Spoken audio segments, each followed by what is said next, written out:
Welcome to the Deep Dive. Today, we're really getting into the weeds on the Lucchese Crime Family. One of New York's big five families. That's right. We've got this great overview here. It covers everything from how they started, the main guys, what they did, and, their run-ins with the law.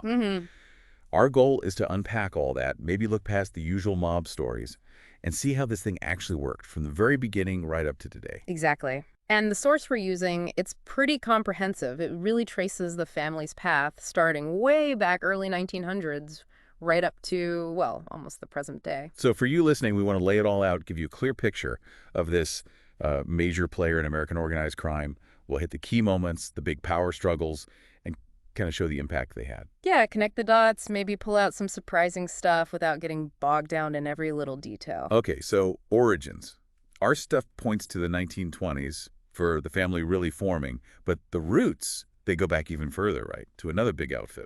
That's right. It starts really within the Morello crime family. They were the big power in East Harlem, the Bronx, back in the day. Oh. But as things shifted around the 1910s, their grip weakened a bit. Power vacuum, basically. And that's where Gaetano Tommy Reyna comes in. Reyna. Yeah, he seems like the key figure right at the start. What was his deal? Well, by the 1920s, he'd carved out his own operation, had rackets in the Bronx, parts of East Harlem, and interestingly, his family pretty much controlled icebox distribution in the Bronx. Ice boxes. Sounds kind of mundane. Well, yeah, but think about it. Prohibition era. Control over something essential like that meant money, influence. And it led him to eventually line up with Joseph Masseria. Ah, Masseria, huge name. He was trying to be the big boss then. Exactly, consolidating power. But that alliance, it didn't last smoothly. The Castellammares War really messed things up. Right, that massive conflict, 1930, it kicked off. Yeah. Pitted Masseria against Salvatore Maranzano, a rival Sicilian boss. Big fight for control of New York. And as things heated up, Masseria started leaning on Reyna, wanted a bigger piece of his profits. Oh. So Reyna starts thinking, maybe switching sides to Maranzano might be better for him, give him more, autonomy. And Masseria found out. I can't imagine that went over well. Not at all. Huge understatement. When Masseria got wind of Reyna maybe flipping, he plotted with Reyna's own guy, Tommy Gagliano, to take him out. Wow, his own lieutenant. Yep. February 26, 1930, Reyna gets murdered outside his aunt's place. Pretty brutal start. Definitely violent. So that puts Gagliano in line next, right? But you said it wasn't that simple. No, not quite. Yeah. Even though Gagliano helped set up Reyna's murder, Masseria actually bypassed him. He put his own guy, Joseph Fat Joe Pinzolo, in charge of Reyna's old crew. Ouch. Gagliano must have been furious. Oh, absolutely. He and another guy on the rise, Tommy Lucchese. Ah, Lucchese. There he is. Yeah, they were not happy, so they secretly switched their loyalty over to Maranzano. Sneaky. So Lucchese was already making moves, even then. What happened to Pinzolo, Fat Joe? Well, Gagliano and Lucchese didn't just sit back. They planned carefully. September 1930, Lucchese basically lures Pinzolo to an office building in Manhattan. A setup. Total setup. Pinzolo gets murdered. And that clears the way for Gagliano to finally take over the Reyna family. Then, not long after, the Castellammares War ends when Masseria himself is killed in April 31. Okay, so Masseria's gone, Maranzano wins for a bit. And this whole mess leads to the five-family structure we know today. Exactly. Maranzano, feeling like the king, declares himself boss of all bosses. He reorganizes the New York gangs into these five distinct families. Gagliano gets officially named head of the old Reyna crew. Which would eventually become the Lucchese family. Right, and Tommy Lucchese is named his underboss, his number two. But that boss of all bosses thing, that sounds like asking for trouble. Didn't sit right with guys like Lucky Luciano. Not at all. Luciano and others hated that idea. Too much power in one guy's hands. Maranzano knew Luciano was a threat, apparently started plotting to kill him. So Luciano struck first. Yep. September 1931. Maranzano is assassinated by guys linked to Luciano. Poof. End of the boss of all bosses. Luciano's now effectively the top guy. And instead of just taking that title himself, Luciano sets up the commission. Smart move. How did Gagliano and Lucchese fit into that? Well, Luciano realized having one single ruler was unstable. So the commission, basically a board of directors for the Mafia, bosses of the five families, plus guys from Chicago, Buffalo. A governing council. Pretty much. To sort out disputes, keep some kind of order, Galliano was one of the original members. Luciano obviously had a lot of clout early on, but Galliano was there. And Galliano himself, it sounds like he preferred staying in the shadows during this time. Let Lucchese be the front man. That was totally his style. Through the 30s, the 40s, he and Lucchese guided the family into, solid moneymakers, crooking, the garment industry. Yeah. Less flashy stuff, maybe. Less profitable? Very.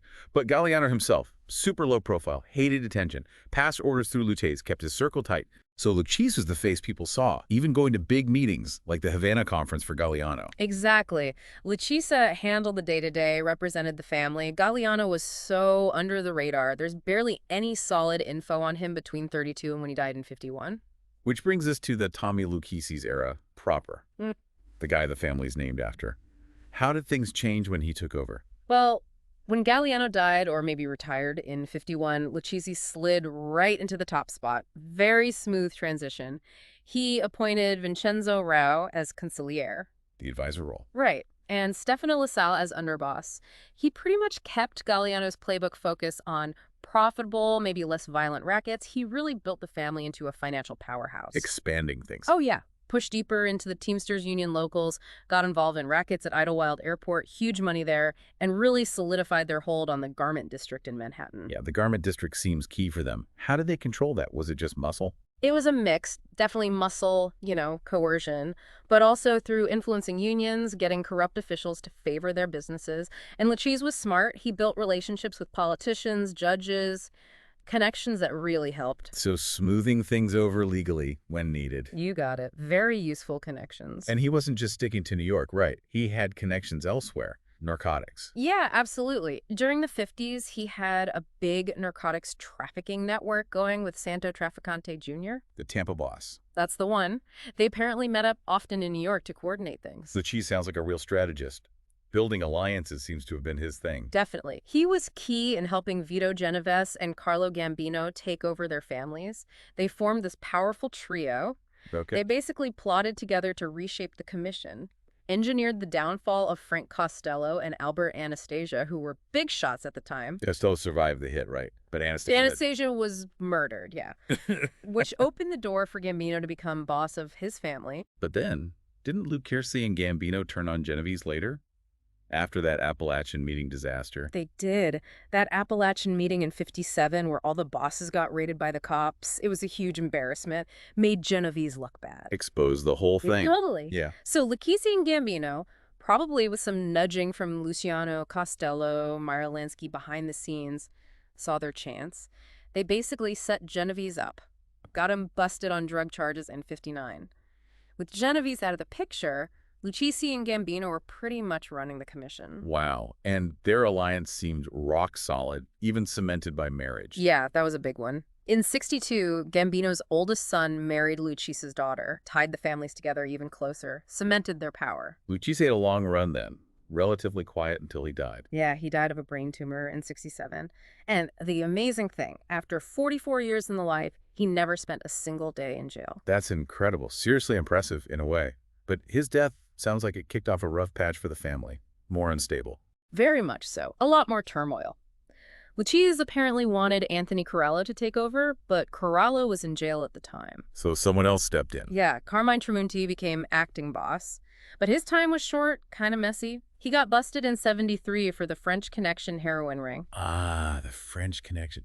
That's huge. He died in prison later? Yep, died behind bars about 5 years later. And the French Connection, wasn't that tied to that insane theft from the NYPD evidence room? Right. Like millions in heroin just vanish. Yeah, something like $70 million worth of heroin, Right. replaced with bags of flour. Just incredible audacity. How did that even happen? Well, the suspicion has always been corrupt cops. Had to be an inside job, really, happening while that French Connection evidence was being held. Speaks volumes about the level of corruption back then. Wild. Okay, so Tramunti's out. Then Corallo finally gets the top spot in 74. Tony Ducks. That's him, Tony Ducks, because he was so good at dodging convictions. Like Lucchese, he was pretty secretive, focused on making money, big into labor racketeering. Teamsters connections. Jimmy Hoffa.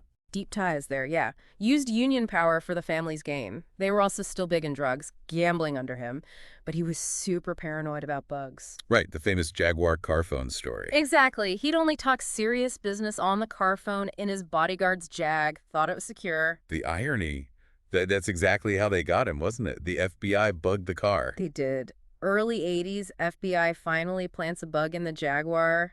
Got everything. Hours and hours of incriminating talk about all his operations. Game over. Pretty much. That evidence was crucial for the big Mafia Commission trial in 1986. Got him, and the heads of all the other families, too. And facing serious prison time, Corallo names his successor, Victor Amuso.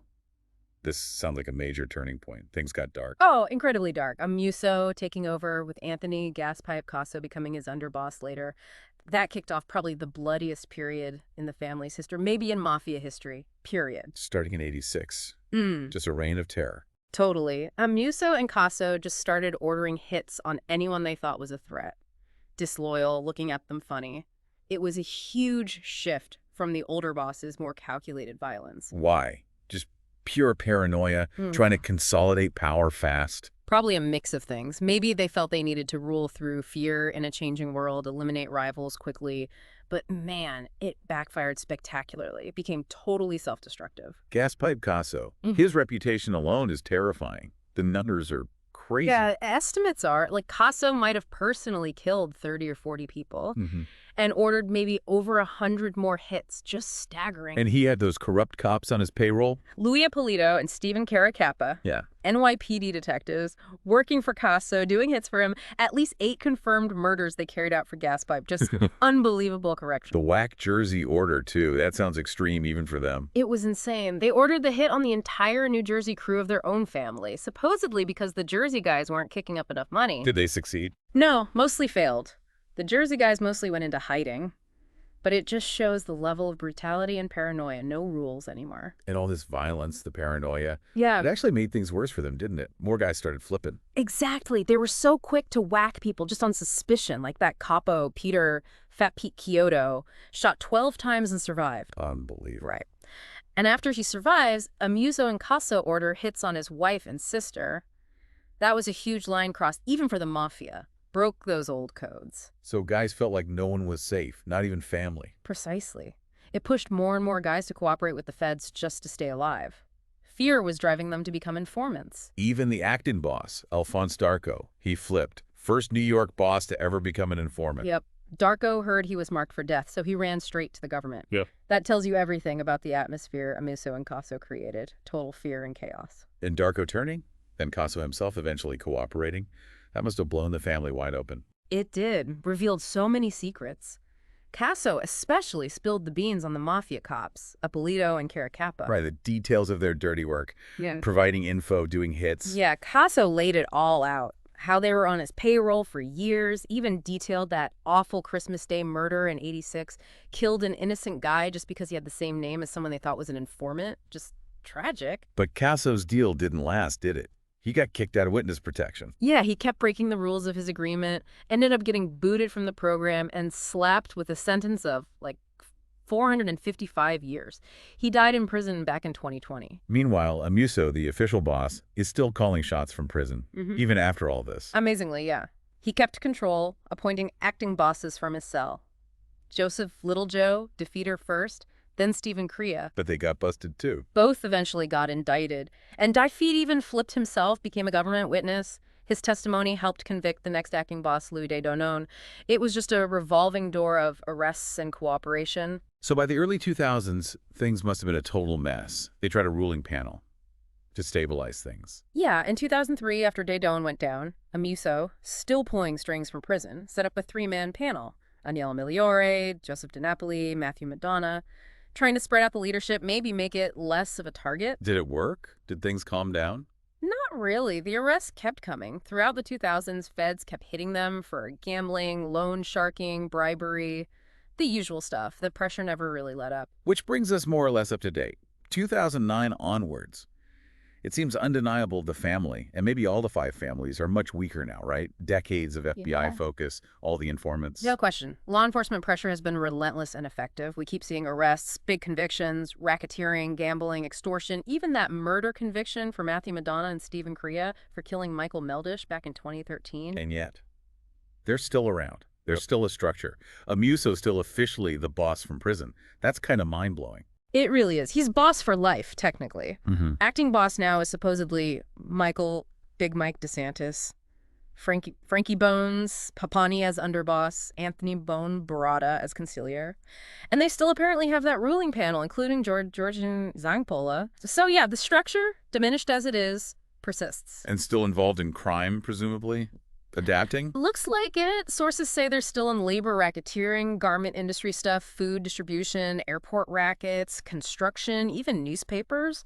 The traditional stuff adapted, maybe. And Zappola just got indicted again recently. Yeah, just this year, April 2025. Him and like 38 others busted in Jersey, racketeering, gambling. So yeah, they're still operating, still getting caught. So looking back at this whole story, it's quite a ride. The Lucchese family history. It really is. It's this whole saga, you know? Yeah. All about power, betrayal, incredible violence, but also this weird kind of resilience. Yeah. From the Prohibition days through that absolutely brutal Amuso and Caso era that nearly destroyed them to somehow still existing now in the 21st century. They've faced a lot. And some of the details are just wild. Things you couldn't make up. Totally, like the French Connection heroin theft straight out of a movie. Or just the sheer level of violence under Amuso and Caso, breaking their own supposed rules, killing family members of rats. Mm-hmm. And the fact that Amuso is still technically the boss, running things from a maximum security prison for life, it's bizarre. Plus, having guys like Darko and Caso Flip gave us this insane inside look. So for you listening, digging into the Lucchese story, it really gives you a unique perspective on organized crime in America. How it's structured, the damage it does, how hard it is to fight. Yeah, you see these cycles of power, right? And the consequences of that, extreme violence and paranoia. And you get a sense of why people get drawn into that world, even with all the danger. Which leads to the big final question, I guess. With all the pressure, the infighting, the way crime itself changes, what's the future look like for the Lucchese family? For the old school mafia structure in general? That's the million-dollar question, isn't it? Can organizations like this really keep adapting and surviving against everything modern law enforcement and technology throws at them? Or are we just watching them slowly fade away? Something definitely to chew on. A really complex picture. Yeah. Well, thanks for taking this deep dive with us today.